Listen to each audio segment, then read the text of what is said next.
Vatican தேவாலயத்தில் வைக்கப்பட்டிருக்கும் மறைந்த போப் பிரான்சிஸின் உடலுக்கு கர்தினால்கள் இறுதி மரியாதை செலுத்தினர். இன்று பொதுமக்கள் அஞ்சலிக்காக உடல் வைக்கப்படுகிறது. உலகம் முழுவதும் உள்ள கத்தோலிக்க கிறிஸ்தவர்களின் தலைவரான போப் ஆண்டவர் உடல்நலக்குறைவால் காலமானார். இதையடுத்து போப் பிரான்சிஸின் இறுதி நிகழ்ச்சிக்கான ஏற்பாடுகளை வாட்டிகன் நிர்வாகம் தொடங்கியுள்ளது.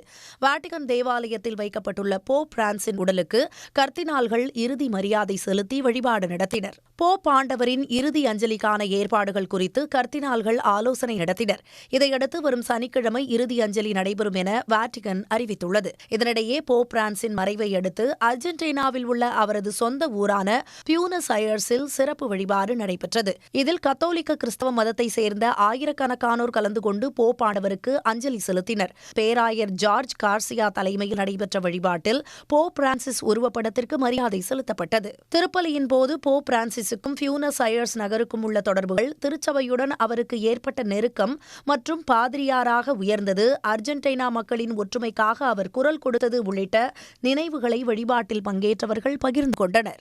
உடனுக்குடன் செய்திகளை தெரிந்து கொள்ள சன் நியூஸ் பெல் ஐகானை கிளிக் பண்ணுங்க.